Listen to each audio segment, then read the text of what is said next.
This is TWiT. This episode of Tech Break is brought to you by ACI Learning. The most tech-savvy people in the world serve in the military, and deciding how to transition to civilian life can be difficult. Before 2030, the Bureau of Labor Statistics reported IT will add over 667,000 positions. Choose a career to support your goals with ACI Learning. Visit go.acilearning.com/twit today. Okay, I like this one. This is kind of interesting, and I think we might get a little conversation going. Do you remember, I think we interviewed her, and I did not like it. A woman named, was it Twenge? How do you pronounce that? Oh, no. I didn't like her. Jean Twenge. Good. I don't either. She wrote a book that said, this was back in 2017. She's like a psychologist. Wrote iGen. And we interviewed her. And she basically said this whole generation's lost because of social media and screens. And this has been a continued conversation. I think Dana Boyd probably debunked it, I would guess. Yes. When Twenge looked at, she studies generational trends at San Diego State. When she looked at mental health metrics for teenagers, and this is back in 2012, according to NPR, what she saw shocked her. In all my analyses of generational data, some reaching back to the 1930s, I'd never seen anything like it. She warned of a mental health crisis on the horizon. Well, fast forward 10 years, and we're seeing now people say that the young people today, especially young women today, are more depressed, more detached, lonelier, more anxious than ever before.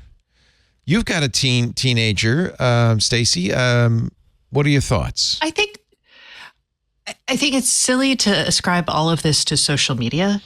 I will say that my teen's social life is so different from mine.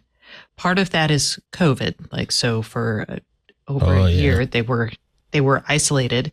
But even before that, this generation of kids has historically been so overscheduled that they never hang out in person. And even now they don't really hang out in person. It's probably once a month, maybe twice a month that my child actually meets in real life outside of school with friends.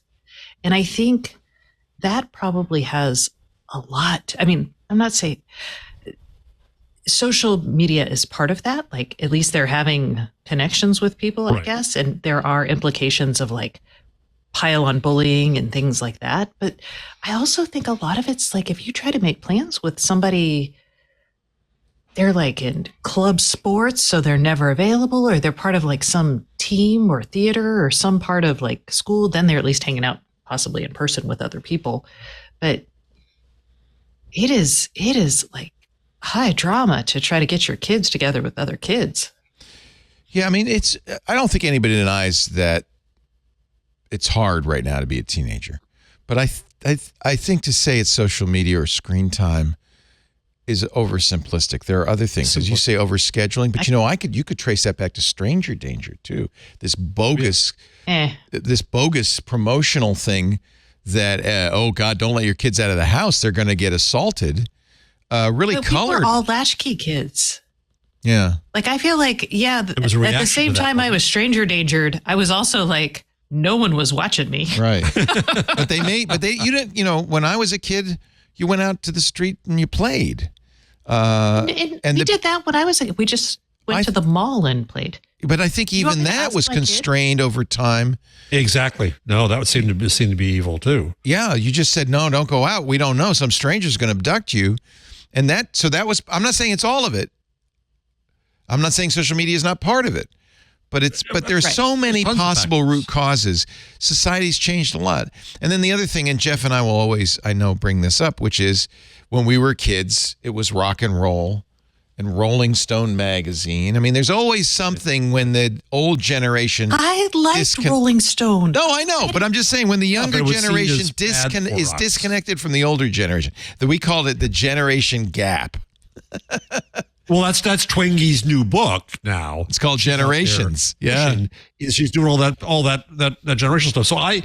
So before my father died, Joe Scarborough was praising the Utah bill or law now, taking kids off of social media entirely and getting everybody's. And so I went on Twitter and I said, oh no, now Joe and Meek are praising this. And Joe came on and said, damn it, Jarvis, there's proven science and you're, just shilling for the technology companies. Arr.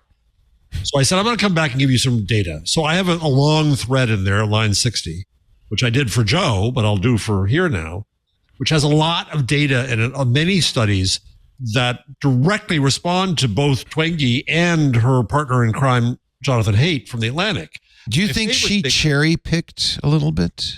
Oh yeah, and everybody does. I can too. I'm doing it right here. Yeah. But Amy Orban, who's the best, I think, at arguing back, did some important research. Down a few, you'll find it. Oh, that's the wrong one. I don't know where you went. If you go to my link, you'll see it. Should I go to his reply to you? No, just go back to line 60 and click there. That's what I did. No, now go back. Okay, now scroll down now. Oh, don't show this thread. See, I don't understand how this Twitter thing works. This is the thread. So the thread, this is the thread. You're probably on an Apple, so you're scrolling the wrong way, get confused every time you scroll. No, because this is the link. It's this tweet. Scroll down. But this tweet refers to this tweet, which has a show this thread. Oh, this is the thread. But why doesn't it say show this thread on this tweet? Well, because that's Twitter. Don't blame me. All right. Keep going. One more. Keep going. There. Amy Orban, a leading researcher in the field, studied large social data sets with 355,000 subjects, found, quote, the association of well-being with regularly eating potatoes was nearly as negative as the association with technology use. And by the way, wearing glasses is worse than technology use because don't we know all of us who were called four eyes in school and traumatized as a result? This is in nature.com, which is a fairly reliable. Orban's a leading person. She also found in the next one that social media use is not in itself a strong predictor of life satisfaction. So when Twenge, so let's go back to the NPR thing because Twenge's got a lot of data. For instance, 22% of 10th grade girls spend 7 or more hours a day on social media, which means they're doing little else than sleeping, going to school, and engaging with social media. Screen time is cut into kids' sleep. The percentage of 10th and 12th graders who slept 7 or fewer hours each night rose from a third to nearly one-half. But again, is that social media or the fact they got zero period so that they can take their crew classes so they can get into college, which they can ill afford? Right. And if they're depressed and under stress and anxiety, talk about the social stress of the lunchroom. Talk about the fact that the control over young women's bodies is being taken away from them. Talk about the fear that they're going to be shot at school. Talk about the environment falling down in their future generation. There's plenty of cause for them to be anxious. Hundreds of thousands more college students depressed. Yeah. I think actually, there are obviously all levels of maturity, but the kids that I see through my child's school and my child, they're thoughtful individuals. And yes, many of them are anxious, but I can't say to them, well, that's crazy. This is a generation that is going to be worse off than their parents, most likely. For crying out loud. They know the climate change is going to clobber them and their kids. Well, I'd be anxious too. I'm glad I'm going to be dead before 2050 because it's not going to be good. Leo, Lisa, and Ann, I'd like to ask a generational question here. I'm curious about this. When I grew up, no one I knew would, if they did, would say out loud that they went to a shrink. We didn't talk about mental health. Correct. We didn't talk about needing therapy. We didn't have any discussion of that. Especially part of in these the black community. stats, I think. Yes, that's right. Yeah. That people are more willing and thank God, mafiosos to talk about it. Yeah. Because Tony Soprano, it was a hard thing for him to admit. Yeah. He could have lost his gig from that. Yeah. No, I think you're right. But now it's okay, right? Yeah, now our kids. I go to 2 shrinks. I'm thinking about a third. It doesn't help. I agree with you, Mr. Laporte, that it's not the only thing. It is a combination of things. Yeah. And for me, I think it's a combination of we're the parents. And I know this country in particular is full of really, really craptastic parents. So that puts the children at a disadvantage right out the gate. And then you throw in these different platforms, be it Instagram, TikTok, Facebook, what have you, that has a lot of things that are sensationalized and are false. I can get why children or teenagers or what have you can go through depression because they feel like they're missing out or should be living up to that standard that they see on this screen. But again, that stuff could, you could fight that a little bit with some decent parenting or mentors. So a lot of times just speaking from my own experience, I see stuff happen in the communities back in Carolina. And the very first thing that pops out of my mouth was, well, where's mom and dad? Because some of the stuff could be taught at home. And I don't think the parents are getting enough credit for some of the things that our kids are going through these days. Yes. So let me ask you this, Jeff, in your tweet thread and Stacey in your experience and Ann in your experience, are we going to stipulate that, kids are more troubled now than before? Y'all going to go ahead? Because I have thoughts. Go, Ann. Go. Again, I think kids today are more troubled than before because of... Well, I'm not asking because. No, I'm not saying because. That's the next part of the question. First part is, though, do we agree that there is a problem? Yes, I agree. I think the kids are struggling, but I think the kids are actually better. Like my kid and their friend group is so much better and more ambitious and more considerate and empathetic than my friends and I ever were. I mean, I guess what I'm asking is, what's the dispute? Is the dispute that kids are in trouble, or is the dispute what caused it? Because I think it's clear that it's foolish to say, oh, this is what did it. They used to say it was violent video games and violent movies. I mean, there are many, many, many possible causes, maybe all of them involved. But that's why I asked my question. If people are more willing to talk about mental health today, does that mean mental health is worse? Right, exactly. That's legit. Healthier at dealing with it. And in any autism case, is diagnosed. Autism today is diagnosed at a much higher rate. Exactly. Is that because autism suddenly has appeared? No, it's because of Tylenol. Or is it because of an environmental factor? Or is it much more likely not Tylenol? Although who knows? But there was just a study that blamed autism on Tylenol. I know. And you don't hug your kids enough and blah, blah, blah. But really, probably the case is that we just didn't have the term and we didn't diagnose it that way. I do think that the pressure on kids today, I mean, how many schools did you and I apply to? And you got into Yale versus how 7 many schools kids apply to? I got into all of them but one, Harvard. I hate those sons of bitches. The social pressure, the political pressure. I think that there is worse pressure on kids. Yeah. I think there is and the economic unwinding. Yes. I don't blame them. I look at my kids, 28 and 30. Yeah. The economic, they couldn't buy a house. They can't, they don't have a job they're going to have for life. It's completely changed. Yeah. And the internet actually shares a lot of that, like, you want to feel anxious, like scroll through your kid's Twitter or not Twitter, TikTok feed because they're angsty. They're like, I have $500,000 in student debt. I didn't get into any of my colleges that I wanted to. I can't buy a house. I'm not going to have any children, even though I want them, because how can I? And I mean, like, I just got a hospital bill for $80,000. Oh, there's another one. Yeah. Medical bankruptcy. There's another one. I would be terrified if I were 18. I completely understand that. There's a lot of stuff. The kids can be depressed about that stuff because of the situations that we put them in as parents, in my opinion. I know I've never shied away, about finances and things like that in this household because I don't want my children to think that things just come for free or you just get handouts and things like that.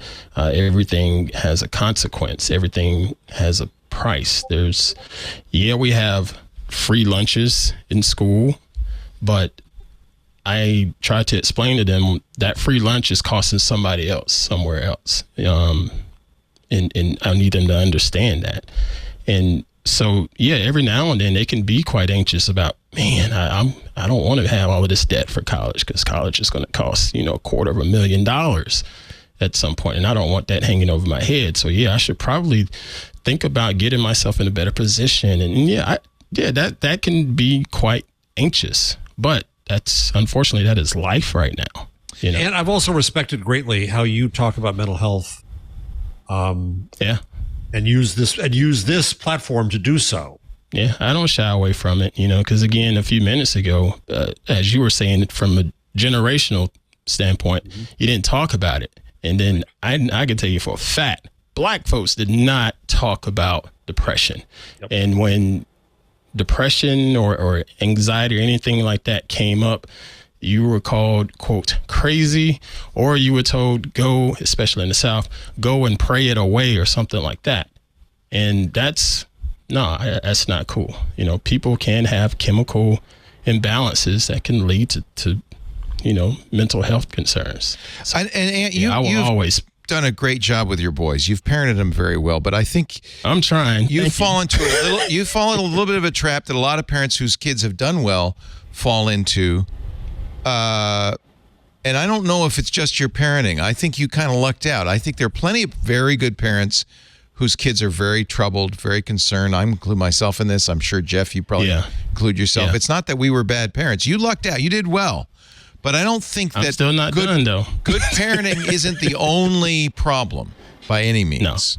No, it's not. It's not. But I do believe that, well, a couple things. I do believe that parenting helps, and this is going to sound very selfish, but I also believe having daddy in the picture helps.